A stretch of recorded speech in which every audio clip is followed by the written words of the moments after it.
You're paying for not to chew on raw, wheat, but to have bread. Not to have bread on farm, but to have bread at the store you wanted in Colombia. Maybe to have someone bring you the bread, maybe to have it packaged, and so on. So you're paying for things to be processed and moved in time and space. So you're paying for something for this. But a lot of what we pay in that food price inflation relates to this, and the biggest share of that actually goes to labor. Labor is a huge chunk of the cost of the food you pay in the United States. So when we think about the ag commodity price going up and down, we also want to think about food employment and labor market events as being important in determining the food price inflation over time. Great. Welcome, everyone. Good afternoon. My name is Lauren Williams, Adult and Community Services Manager for the Columbia Public Library, which is part of the Daniel Boone Regional Library System. Welcome to today's Lunch and Learn, where we'll be learning about the state of agriculture. We'll be learning about the state of agriculture in Boone County and beyond. And today's Lunch and Learn is co-hosted by the library and the League of Women Voters of Columbia Boone County. Before we begin the program, just a couple of Zoom housekeeping items. We've got a couple of ways you can ask questions of our presenter today. You can use the chat feature of Zoom by hovering over your Zoom window and looking for that speech bubble chat icon and the other tools at the bottom of your screen. If you're on a tablet or a phone, you may have to tap in the middle of your screen to have those tools or menu appear. If you want to unmute and ask your question or participate in discussion, you can click the raise hand tool, which is right there next to the chat on your Zoom toolbar. And that will let me know you'd like me to unmute you so that you can ask a question during the Q&A portion of the program. We are recording today's presentation, so it will be available in a couple of days on the library's YouTube channel and the League of Women Voters YouTube channel for future viewing. And now I'd like to welcome our moderator, Diane Schuler, with the League of Women Voters of Columbia Boone County. Thanks, Diane. You're muted, Diane. Yeah, okay, very good. Thank you, Lauren, and thanks to the library for hosting our Lunch and Learn sessions. They really help to get the word out and get a lot of people to learn a lot about things that they wouldn't have access to otherwise. Today, I'm very excited to welcome our speaker, Dr. Wyatt Thompson. Wyatt is someone I've known for many years. My husband worked with him, and it's been wonderful to watch Wyatt grow and for his career to blossom over the past 20, 25 years. By way of introduction, Dr. Thompson is a professor of agriculture and applied economics at the University of Missouri. He joined MU in 2006 to work on biofuel market policies, agricultural policies, and trade at MU's Food and Agricultural Policy Research Institute. For those of you who aren't familiar, FAPRI, the Food and Agricultural Policy Research Institute, is the premier national and international institute for econometric modeling of agricultural food supply, demand, and prices. FAPRI's analysis is used by countries around the world in crafting policies and programs. Just on March 30th, the Institute released its annual baseline analysis, which will inform policymakers throughout the world in agricultural planning, in particular our US Congress. So I appreciate especially Wyatt doing this, since he's just been finished coming out of a very intensive work situation, getting this baseline report out. A little background for Wyatt. Before joining the team at FAPRI, Wyatt worked at the Organization for Economic Cooperation and Development, OECD, in Paris, France, where he analyzed export competition policies, measured agricultural policy support, and assessed markets and impacts on policy throughout the European Union, Mexico, and the United States. He also worked on similar topics at the Policy Research Institute of the Ministry of Agriculture in Tokyo, Japan, and was a research fellow of the Japan Society for the Promotion of Science. During a recent sabbatical, he worked at the Office of the Chief Economist of the U.S. Department of Agriculture. Wyatt earned a BS and MS in economics at Washington University in St. Louis and holds a PhD in agricultural economics at the University of Missouri. With that, I'll quit talking and turn it over to our speaker. Thank you so much for joining us, Wyatt. And we look forward to your sharing your insights into the current state of agriculture. Thank you. Thanks, Diane, for the introduction. That's a lot to live up to. Thank you. And thank you, Lauren, for giving the space. Let me try and share the screen real fast. Let me do this. And there you go. So hopefully you see something. Good. Thank you, Lauren. Thank you, Lauren. Thank you very much.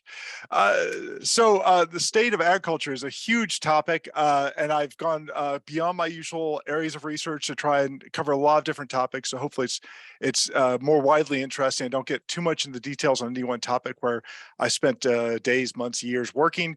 So hopefully I can keep it interesting to everybody, and we can go into more detail on things during questions later on, or if you, like Lauren said, signal a question with the chat or that you want the microphone. Just generally then it's going to be a bit of a mix of topics, right? So it's, we don't need to say who I am because Diane's already covered that.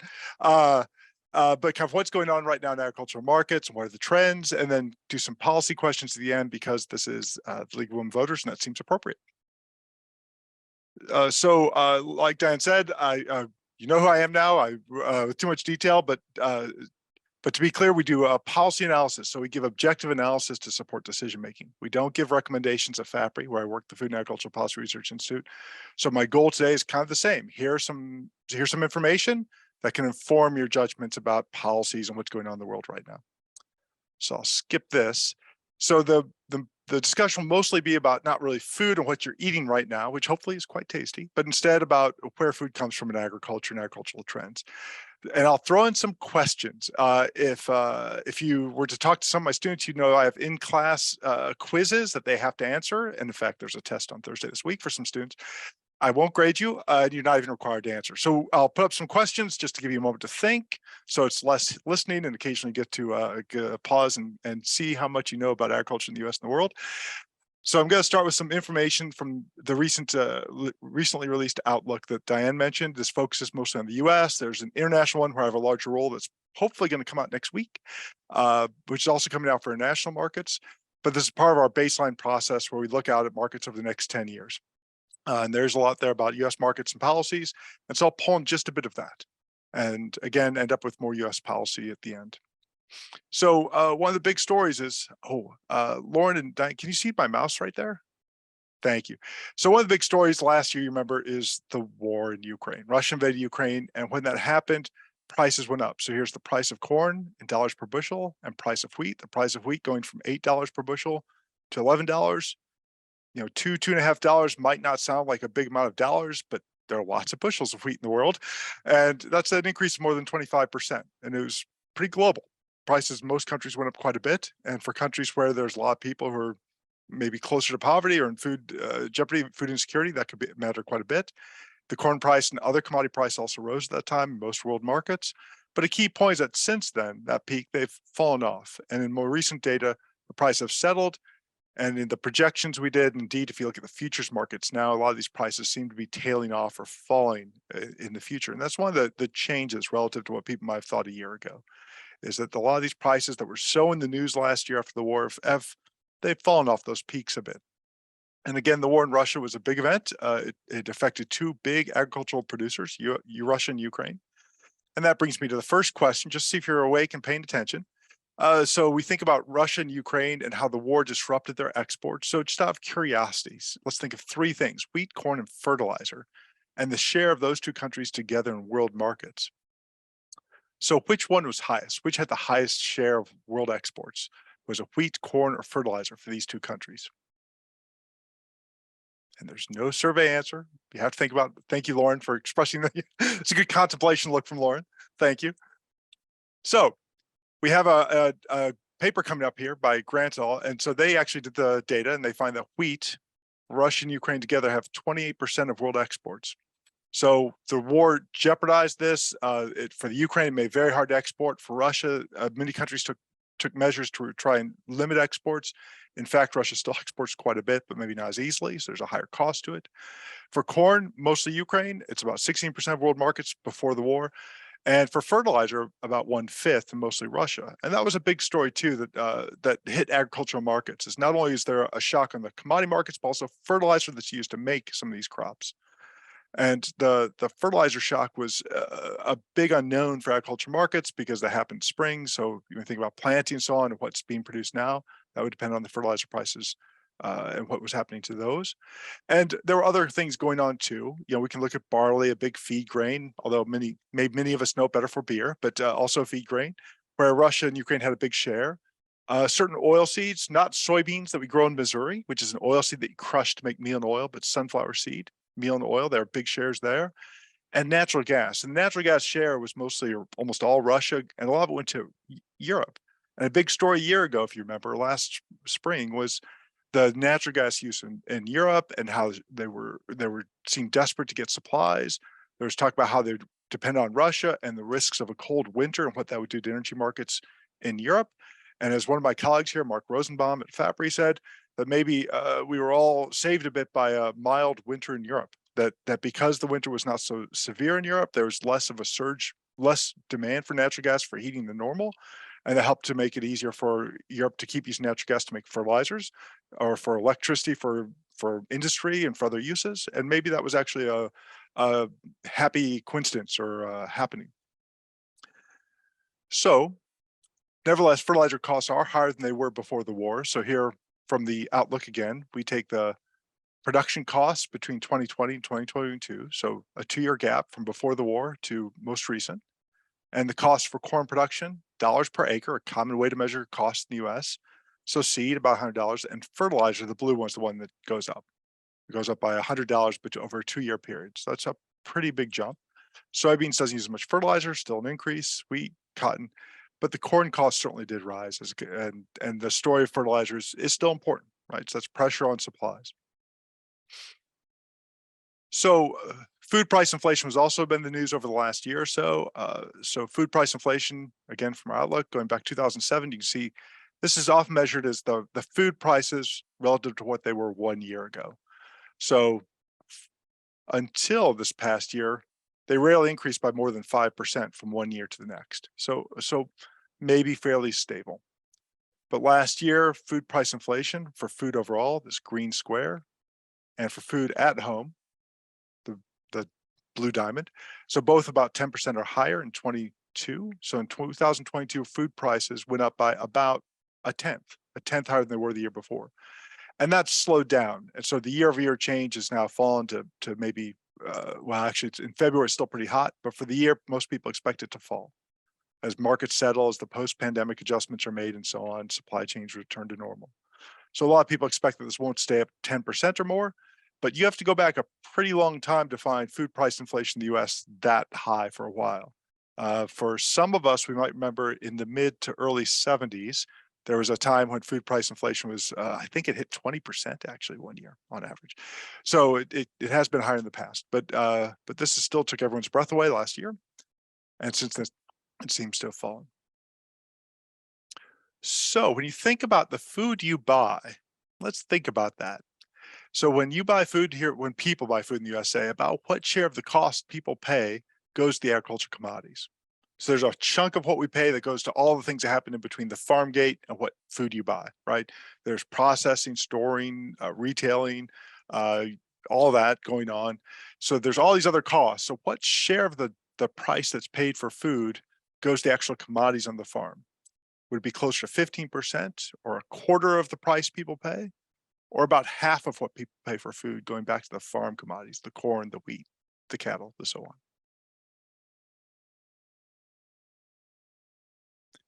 So Economic Research Service of USDA does this for us. They've tracked this share that goes to the farm share, they call it, for the farm commodities versus the share that goes to marketing, the marketing services that happen after the farm gate, before you get food, wherever you get your food. And on average for the United States, about in the last year they had data, about 2019, about 14% or 14 cents per dollar goes to the farm commodities, and the other 86 cents went to the marketing share, all the steps that happen after the farm, before the final market sale. So this 85 cents, and this has varied, these two shares, this has gone between maybe 14 and 18% of what people spend over the last decade or so. If we go back farther in time, it could be much, much higher in the US. In some countries, it's much higher as well. But in the US, most of what we pay for when we pay for food is for things that happen after the agricultural commodities are produced and before we actually get the food. You're paying for not to chew on raw, wheat, but to have bread. Not to have bread on farm, but to have bread at the store you wanted in Colombia. Maybe to have someone bring you the bread, maybe to have it packaged, and so on. So you're paying for things to be processed and moved in time and space. So you're paying for something with this. But a lot of what we pay in that food price inflation relates to this, and the biggest share of that actually goes to labor. Labor is a huge chunk of the cost of the food you pay in the United States. So when we think about the ag commodity price going up and down, we also want to think about food employment and labor market events as being important in determining the food price inflation over time. And where do we buy food? So in the past, when we think about total expenditures on food in the US, it's been rising over time in nominal terms. And the share of food that people buy away from home has been growing faster than what people buy at home. They both grew, but a large and larger share has been food away from home. Grocery stores being food home, restaurants and so on be food away from home. And that share has been rising over time. So quick question, if you look at the graph in 2020, there was a drop in both, but particular in the food away from home. That's where most of the drop was. This part actually increased. So have food away from home expenditures, this part, recovered since the pandemic? We do have one more year of data. We have 21 data already, thanks to Economic Research Service. So it has this orange, yellow, whatever color that is, food away from home. Do you think it's recovered to what it was before the pandemic, or has it remained below? So recovered. So food away from home, I've just got the last few years here. So it crosses $1 trillion of expenditures on food away from home. It dropped during the pandemic by 13%. And in 21, it already not only recovered to the level before, it actually passed it. Food at home grew as well in 21, but not as fast. That 8% increase was pretty big compared to previous increases. There was a huge shift in what people ate during the pandemic, from food away from home to food at home, in terms of values and also volumes. There were any number of stories about how the volumes of people used to buy in restaurants being moved to be purchased at home or to food banks or some other mechanism. And maybe to you 8% change and minus 13% change don't sound big, but it was a huge shift in how food was delivered to people. It's pretty amazing that it happened, and it's already partly unwound in a sense, or even more than unwound. So we seem to have gone back to the old trend. Whatever happened, it seems to have passed. So some broad looks at agriculture and food. Now we're Bill is also talking about Boone County, which I don't normally research, but I know a place where we can get some stuff about Boone County. So the University of Missouri also covers that. So I do have a question about Boone County in here, just to make sure you know your county. So again, I'm going to have to borrow people's numbers, but let's consider the Supplemental Nutrition Assistance Program. So how many of you have heard of SNAP? The Supplemental Nutrition Assistance Program is a big food nutrition program in the US in terms of expenditures. And we'll talk a bit more about that under policy. It used to be called food stamps, but it's SNAP is the program. It's been SNAP for a while, so I probably should stop saying formally food stamps. But let's think about the last year we have for this comparison is 2018, and we can compare the Boone County numbers to the Missouri state averages. So think about how many people participate in SNAP. What share of people overall and the people under 18 do you think was higher or lower in Boone County than the state? I have a vote. Thank you, Lauren. And Lauren's right. So for overall participation in SNAP, for Boone County, 9%, for Missouri average, 12% in 2018. For people under 18 years old, 20% in Boone County and 24% in the state. Good job, Lauren. You get an A.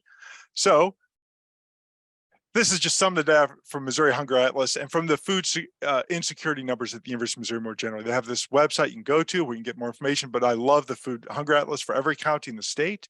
You can pull up a fact sheet. You have food insecurity measures up here about eligibility for different government programs, for example. You have assistance, including the two numbers I pulled. Here's the total percent of total population participating in SNAP and the percent of people under 18. Free and reduced lunch enrollment in the county versus the state. You also have here health indicators. about the hypertension and diabetes prevalence, for example, and just general demographics. The population of Missouri, population of Missouri, 6 million, the county 108,000. So it's a fun place to go to see a county compared to the state average. So again, this is a great place to go if you want more on Boone County. It's not my usual area of study. So fortunately, I'm doing a survey and I don't have to spend too much time here. So a great place to go though if you want to know more about the county, Missouri, the food security work there. So that was the county. Now let's step up to the global level for undernourishment. So has global undernourishment throughout the world fallen or risen since 2000? And I ask this two ways. First, in terms of the total numbers of millions of people or hundreds of millions of people, has that number risen or fallen since 2000? And in relative terms, as a percent of the population, has the share of people who are undernourished in the world fallen since 2000 or gone up?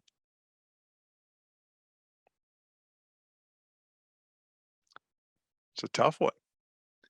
And my starting point matters.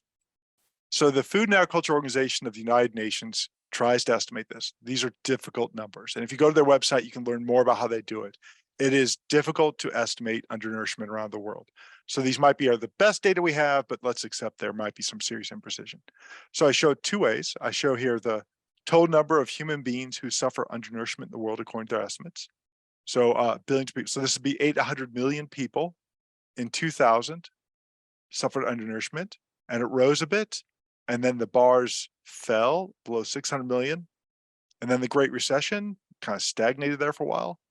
And lately, the number of people suffering undernourishment has risen back up to maybe 750 million or so. So it's still less than it was in 2000, but not much. If I'd picked a different year, you'd have had to have a different answer. This is the earliest year they give me, but not necessarily the best year for the comparison you need for whatever decision you want to make with this. As far as the percent of population, so this blue line, about 13% of people were undernourished in 2000, and that number fell slowly. Fell more slowly here and actually went below 8% briefly, and since then it has picked back up. So almost 10% of people are undernourished, almost 1 in 10 people. And there might be any number of causes for the recent increase in 2020 and 2021. You might think the pandemic could have had a role with the effects it had on income around the world, people's ability to move, costs of food and other goods. You might think the Ukrainian war with the shock to agricultural commodity markets, it did have some effect on wheat prices, at least in 21, we're pretty sure. So there's some effects there too. So there are many factors that can go into this, but it's interesting to see the general pattern here that in terms of both absolute numbers and percentage of people, it fell for some years here, fairly flat, and then picked back up lately. And I would like to take a big look here, a very broad look, which we can do thanks to a Journal of Economic Literature study that I think is really quite interesting. And this author, Ograda, tried to look at famines over time and to look back in history to think about how big they were in terms of the human loss and what caused them.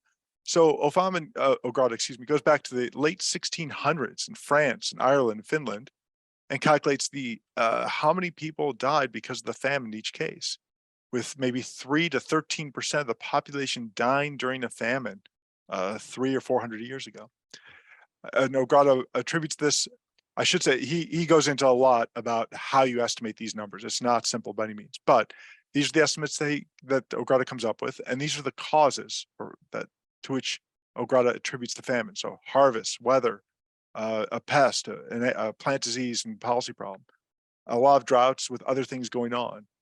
And the point Ograda makes here is the death rate over time has fallen overall from 3 to 13% over time and before 1944, and after 1944, generally lower. Some exceptions, but generally lower cost of famine in terms of the human loss. The other point Ograda makes is the changing factors that cause famine, going from bad weather and poor harvests and droughts being a key point for a lot of these to more and more cases. Ograda says the severe ones are caused by policy decisions or civil war or other factors that humans help to cause.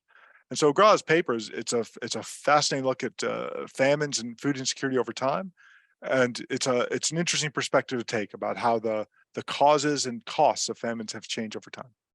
So while the previous chart showed a decrease and then a flattening, the long-term perspectives from Ograda generally paint a decrease in the death loss from famines and a change in the causes over time. So now I'd like to shift gears a bit and go to policy since it came up, but let's go to US policy and current discussion. And so the US Farm Bill is the big agricultural policy. It's negotiated and agreed about every 5 years, although that varies a bit. It might be 4 years, it might be 6 years, it might be whatever. But about every 5 years, a farm bill is passed. And the Farm Bill is the agricultural policy package. So it includes in it the agricultural nutrition assistance, conservation programs together. And they're agreed into a set. And first, we're going to look at the agricultural side of it, the ones focused on agriculture, and how much has been spent on those each year over the last several years. So this is thanks to the outlook that just came out, in particular Pat Westhoff, the director of the Institute, where I work. So how much is spent each fiscal year? Oops, sorry, don't see that, don't cheat. So how much is spent each fiscal year in billions of dollars? So these two kind of go together. Commodity programs, we can be very technical to talk about which specific program, but generally the point is these are the ones paid to producers, tied somehow to what they produce, their land they use for production or could use for production or so on. So it's somewhat tied to agriculture to varying extent and to production process to varying extents. And it can be very important, but very detailed very quickly. So commodity programs and crop insurance is a subsidy to producers to buy crop insurance.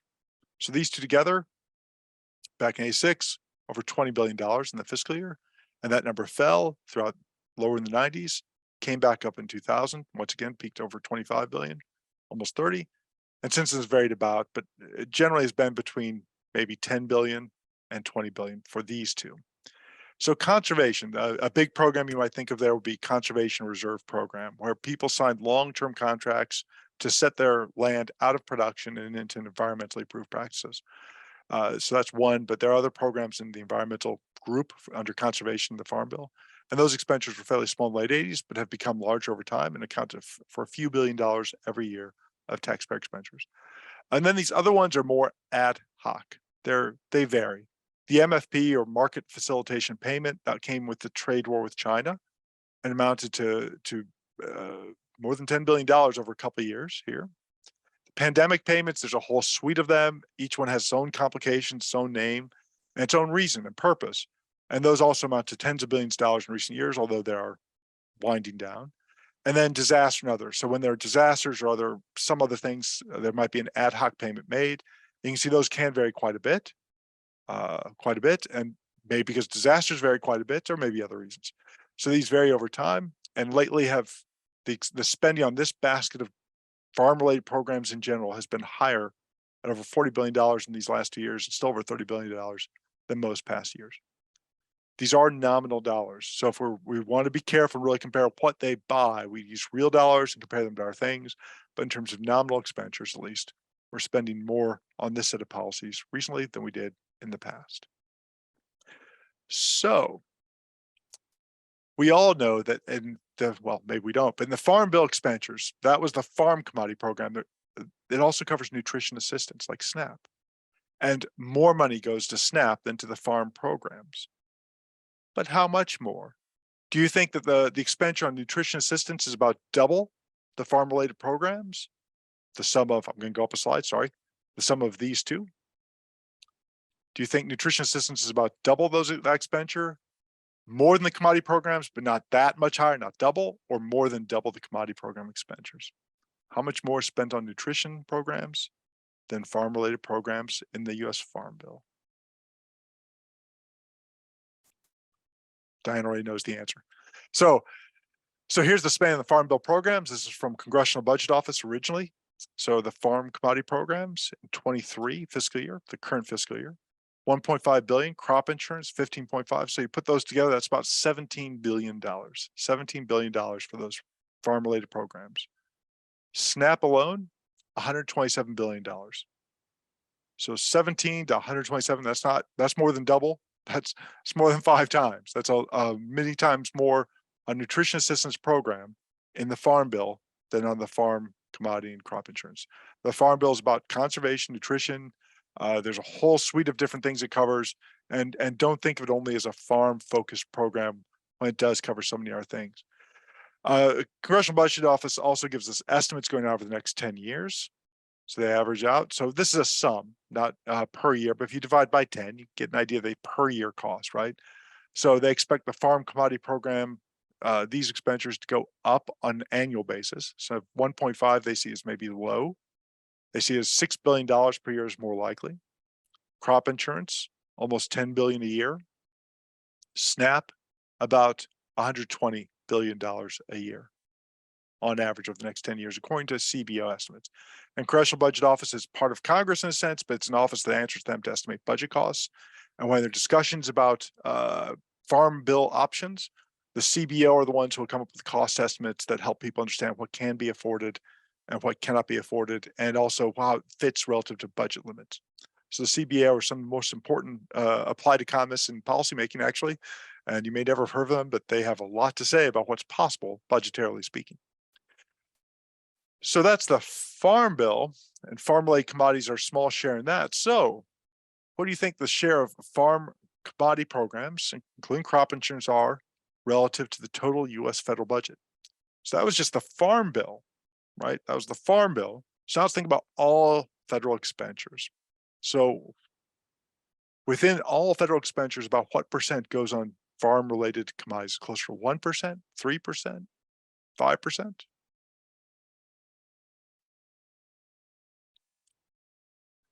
Okay. It's less than 1%. So if we have that 17 billion sum of crop insurance and the farm-related commodities, $17 billion in the last fiscal year for which we have data from CBO, of $6.3 trillion, that's less than 1%. Nutrition assistance, well, SNAP, there's more to nutrition assistance than SNAP, but SNAP here, relative to that, about 2.5%, give or take. And then you can see the larger categories up here: Social Security, Medicaid, Medicare, Medicaid, defense, and so on. And there are a whole lot that's left out here. But the relative role of these farm commodity programs in the total budget, and even SNAP in the total budget, I mean, together we might be less than 3% on farm bill programs here as a share of the total budget. I shall say that out of the $6.3 trillion expenditures here, about 1.3 trillion or so is from deficit, right? So we have revenues that might be about 5 trillion. We spent 6.3 trillion, so the 1.3 or so roughly is deficit spending. So I thought it'd be maybe useful for those of us who've watched the budget discussions over time to look back and see how the debt's evolved, because the deficit is how much is borrowed each year. The debt is the total sum of all the borrowing that hasn't been paid off over time. So it's just like a family almost, in a certain sense, that you can take debt 1 year, but debt is different from a 1 year borrowing. So if we go back over time, US federal debt as a percent of GDP from St. Louis Federal Reserve, great data source for macroeconomics. 1980, the start here, about 30%. So if I take the total amount owed, public debt, federal public debt, relative to the gross domestic product, or the total amount of output of the country, it'd be about 30% in 1980. It crossed 50% in 89. It actually fell in the 90s. So you might remember the Cold War deficit dividend, the tech boom. We actually ran a surplus, and there was talk of eliminating the debt at some point. So it fell back down to 54% there in 2001. And then it rose after that somewhat. And then during the Great Recession, it jumped up to 82%. 100% after a little while, and stabilized there. And during the pandemic, it jumped to 135%, and now about 120%. This isn't a household, so I shouldn't make any comparison like that too strongly. Although many households might have debts greater than their income each year. You know, I think a lot of first-time home buyers might have a mortgage that's this big with income that big for a while. But still, this is a way to put a scale on the debt and put a point on budget negotiations. So policy goes beyond expenditures and borrowing. It's also about other things. There's money spent on the programs outside the farm bill, of course, as I showed. There are also taxes, right? There's different tax rates and tax credits for different activities. So a tax credit is a tax reduction if you do certain things. So in biodiesel, for example, if you have biodiesel used domestically, you get a tax credit for that. There are also regulations. And regulations might have very little to do with expenditures and taxes, but still could have a big influence. One example are the renewable fuel standards, or biofuel use mandates.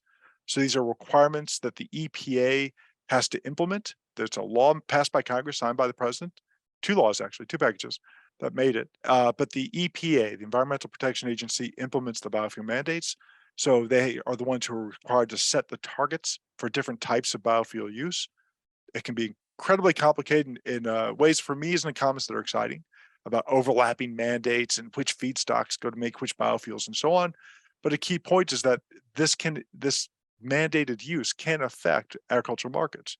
If the mandated use of cornstarch ethanol gets higher, that's more demand for ethanol, more demand for corn, and maybe a higher corn price, for example. If the mandates push up the use of biodiesel or similar fuels, then maybe that can put pressure on those feedstocks. So what's the feedstock for biodiesel? So soybean oil is one, other vegetable oils. So for example, from our projections, we have the share of US soybean oil in the billions of pounds of soybean oil, vegetable oil made from soybeans, including those grown in Missouri, a big crop for us. So how much goes to biofuel? So if you go back 8 years, it was about 5 billion pounds, but over time it's increased. And because of a new fuel type that's becoming more common called renewable diesel, not really biodiesel, but renewable diesel because it's chemically equivalent to diesel. And so you can substitute for it immediately. There's been quite a surge in the use of soybean oil for biodiesel. And this has been quite interesting to watch. There's the potential that more soybean oil in the US will be used for biofuel than for food in the future. And the US used to export a few billion pounds a year of soybean oil, and that's kind of gone away. And maybe as long as there's this demand for soybean oil domestically, that won't come back. And it's not just soybean oil. There are lots of other vegetables that compete with soybean oil for biodiesel use or for other uses, including canola oil we might import from Canada, palm oil, and a whole mishmash of things. So it's an interesting story as well. So I think I'm okay on time. So I'd like to do some quick cross-country comparisons. Diane told me that some of her Asian affairs students from Korea might be here. So maybe this is the point where they want to wake back up if they've fallen asleep. So we're going to do some quick cross-country comparisons. So here's a question. I didn't include Korea. I'm sorry. I learned this too late.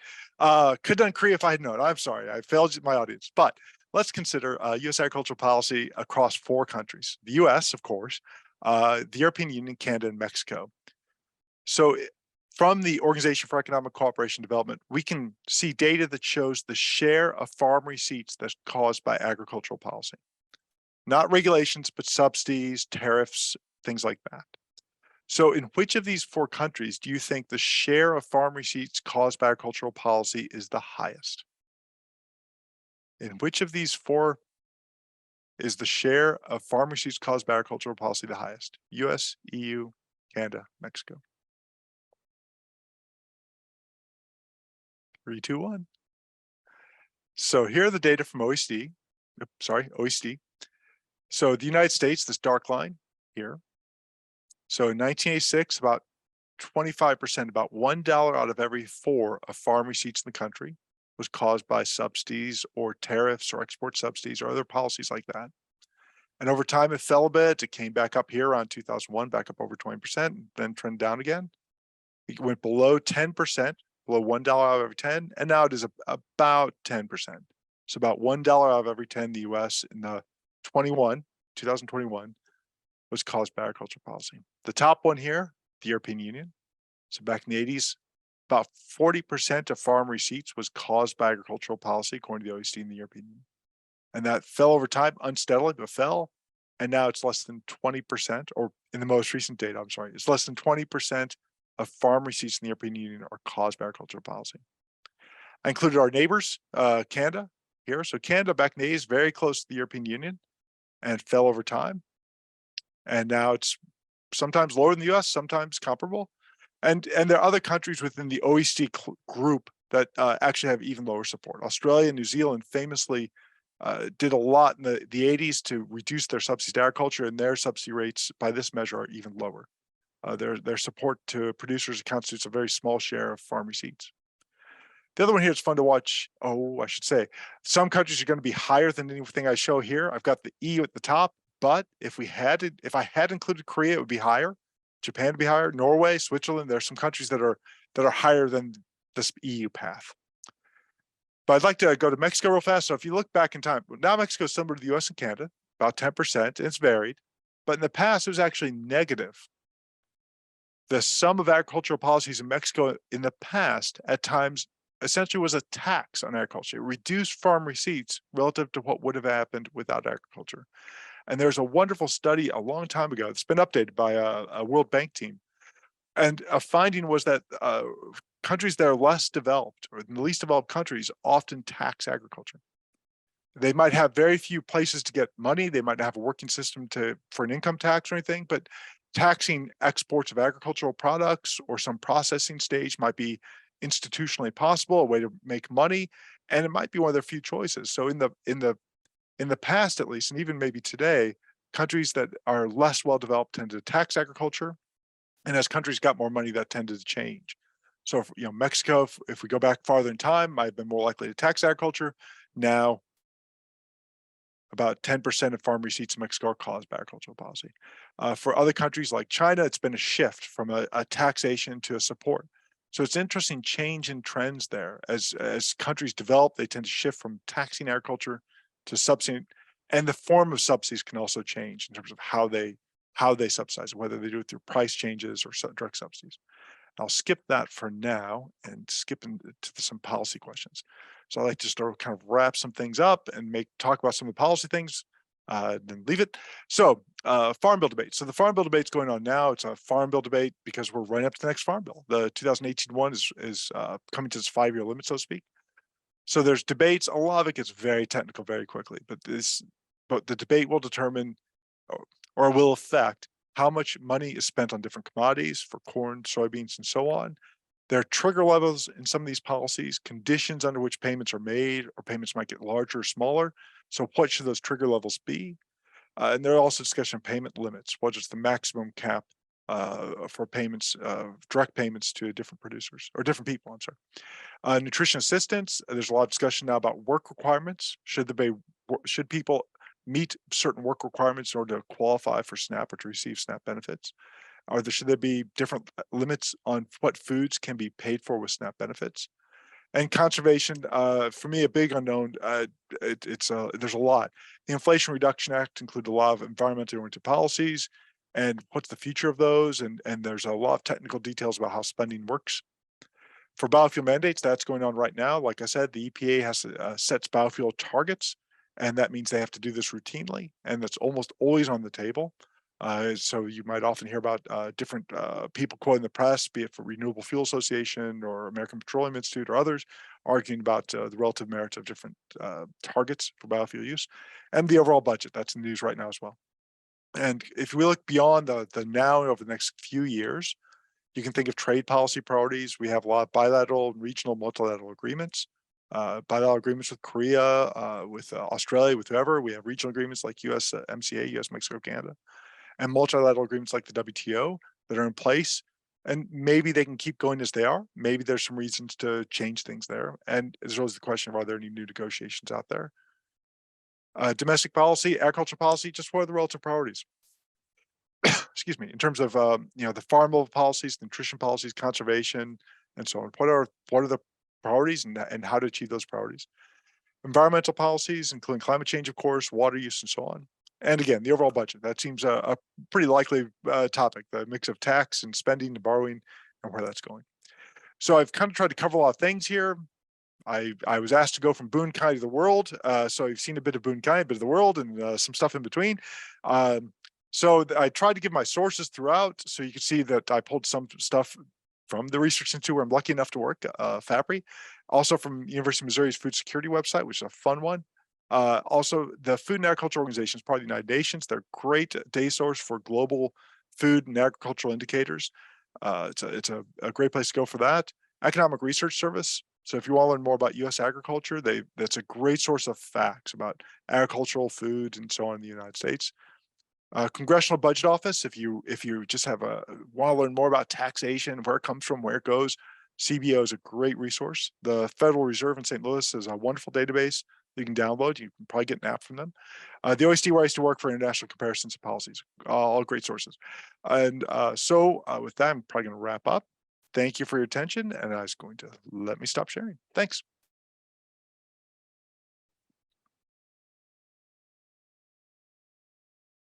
Hi, Greg. That was wonderful, Wyatt. Gosh, you covered so much territory in that presentation. I know I have questions spinning in my head, but I might kind of pose a couple if you're willing to take a couple.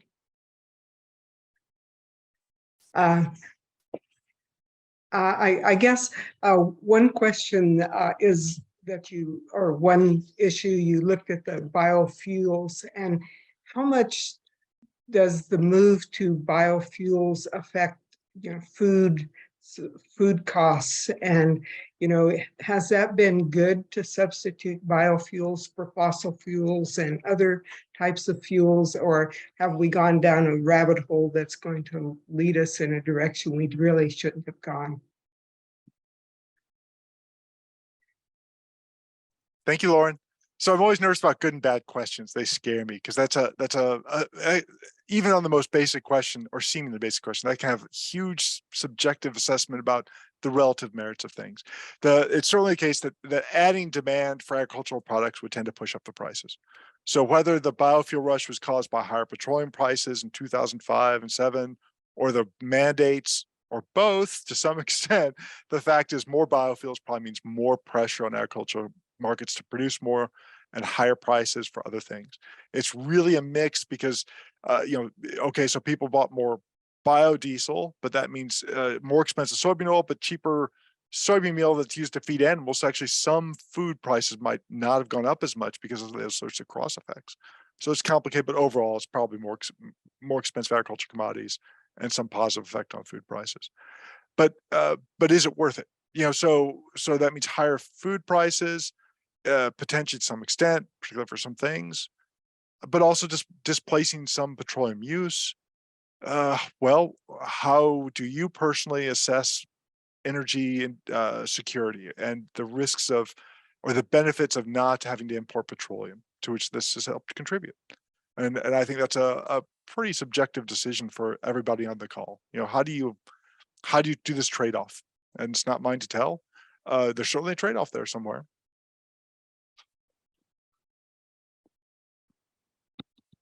Hang on a sec.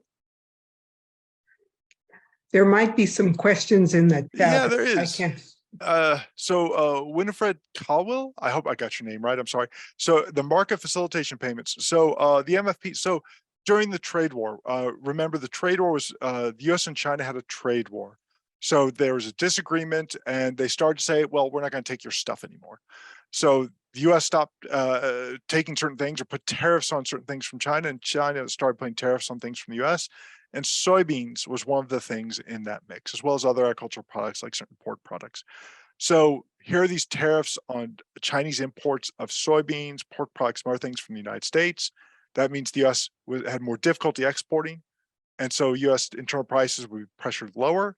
And part of the response by the administration at the time was to introduce the market facilitation payments that were intended to kind of offset there's a technical way to say it's legally very important, but I don't know. I'm an economist, I'm sorry, but the payments were meant to offset the price loss in that market. They weren't kind of a global compensation. And some economists have estimated that it overcompensated after taking out other things that went on. But that was to offset the price loss in that market in some sense. And for soybeans, that's important. China's the #1 soybean importer in the world, and the US is a huge soybean exporter, producer and exporter. So for soybeans alone, that was important. That was a lot of the numbers I showed. I hope that answered your question. Are there addressing? So yeah, so the climate change, yeah. So I think a lot of the climate change stuff I've seen so far has not been in the Farm Bill. I thought a lot of it's been in other legislative instruments, but it doesn't mean it can't. The Farm Bill is what the policymakers write and sign. So I don't know if I would think it could be added. To some extent, this is politics and how people balance interests and so on. And I'm not going to be able to predict that. But right now, at least up to now, I don't think most of the climate change has been in the Farm Bill. Some exceptions might be research dollars.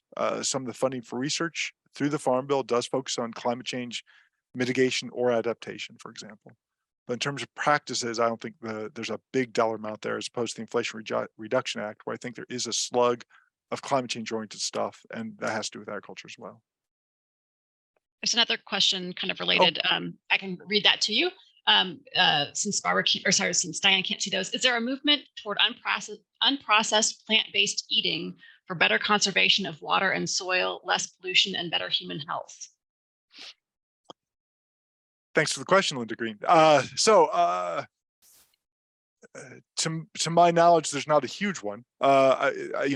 People's tastes and preferences evolve, and there have been changes going on. But for example, I think a lot of us have been surprised at how strong red meat consumption has been in the U.S. over the last couple of decades. How strong it's been in terms of the quantity people consume and their willingness to spend on red meats, given what we hear about changing diets and so on.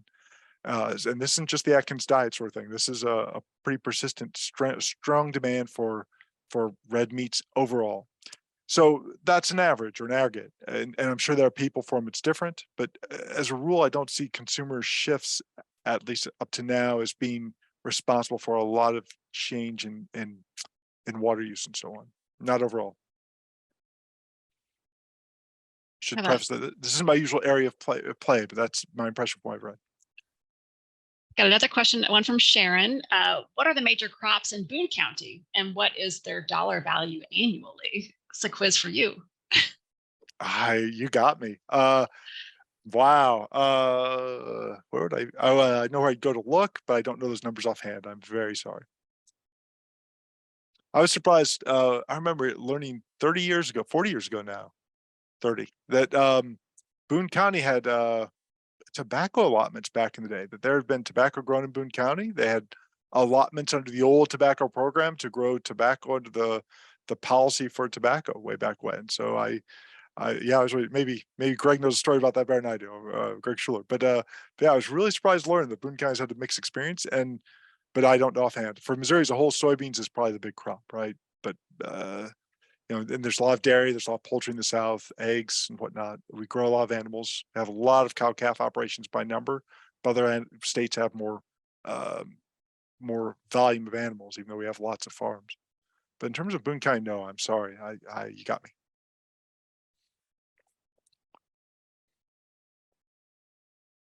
I'm curious. We know that there's a lot of gridlock in Congress and very difficult for any agreements to get through or any laws to be passed. How contentious will the debate on the Farm Bill be? Or do you find that polarization in that debate as much as in other issues? So that's a fun one. So I don't do political science, but I sure watch it. I'm sure interested by this. I've always been pretty amazed at the Farm Bill and how it works. That package that includes nutrition assistance and farm programs and conservation, it seems like there's somehow in the legislative process of all the, every 5 years they get together, and it's not necessarily a friendly, happy time, but maybe because it spans so many things, they agree, and it has bipartisan support more often than you might think, given what you hear in Congress. I think the Farm Bill is, and there have been years where it sounds like everything in DC is going haywire, and yet here's a Farm Bill.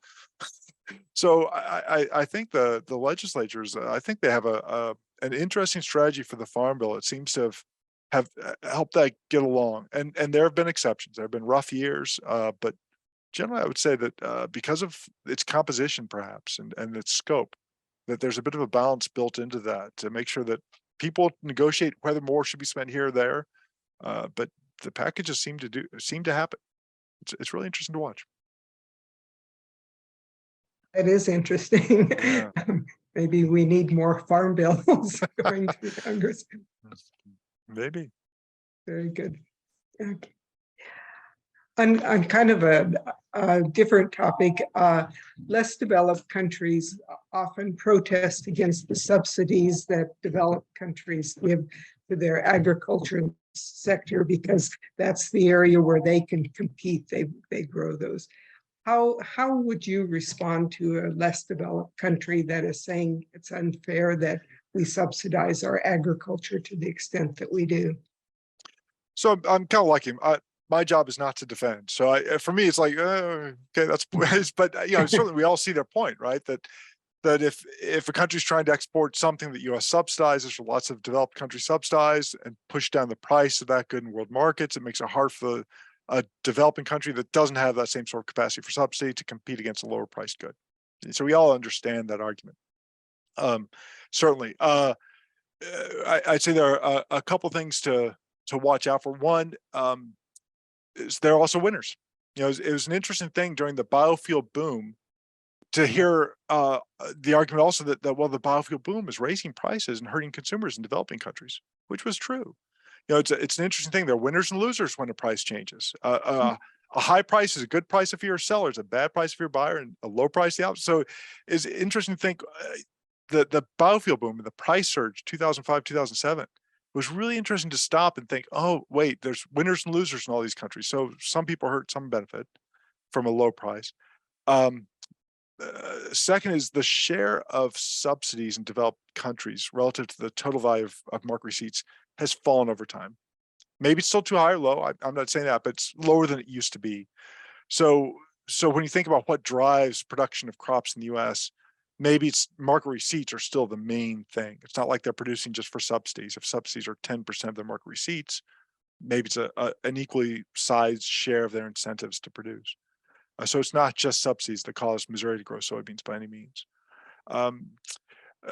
So there's some things, and there's some details about how policies work that intend to slow down or reduce the production impacts for some countries like the European Union and the US. But certainly there's some effect. If you're giving money to people, there's some effect. That effect encourages them to do it. They produce more. Exactly how much more and exactly how much that drives down the price is a fun debate. But yeah, it has a negative impact on people in developing countries who are trying to produce these same things and compete in the same markets. Yeah.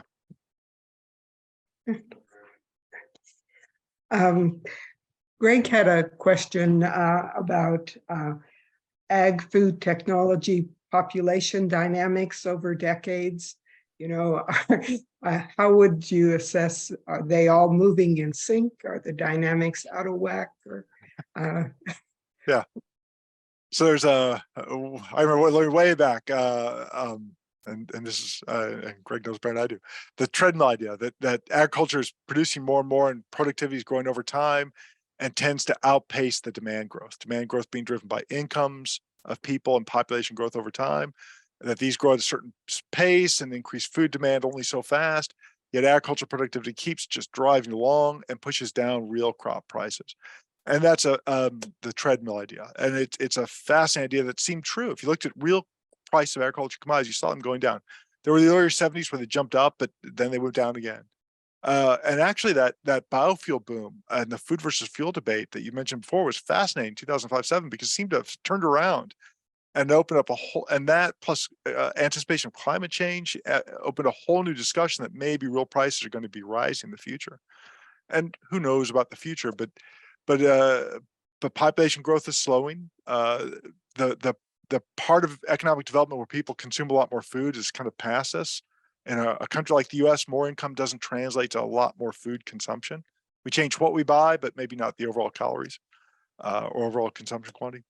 So a lot of people are now wondering if maybe we'll go back to the decreasing real price trend for agriculture commodities going forward for the long run. That we'll kind of go back to that old trend as the current things settle, if they settle. But it's a bit of a different world. In the last 6 or 7 years, the globalization has kind of shifted, and it is a bit of a different world now than it would have been just 10 years ago. And it is hard to imagine what the prices could do.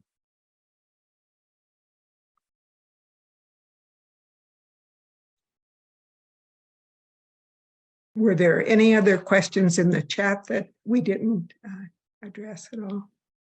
I think we got them all. Okay. Do you have any thoughts for us going forward? Prices going up, prices going down. Is the outlook for agriculture good for individual farmers? Incomes going up? Yeah. Anything that. So actually tomorrow we have the Womack conference. So that's named after Abner Womack, who co-founded the Institute. We'll do that out at Bradford Farm. I think you might even still be able to enroll or walk. You can walk up actually. So I think it starts tomorrow at 8 or 8:30. So if you go to our website, fapri.missouri.edu, you can see it and you can show up. And we'll talk about the near and 10-year outlook for agriculture commodity markets, including farm income. I should have put that ad up front, Diane. You saved me. Oh, thank you. So I just put that link in the chat. Thank you, Lauren. You guys will make me look professional. Thank you so much. Sure.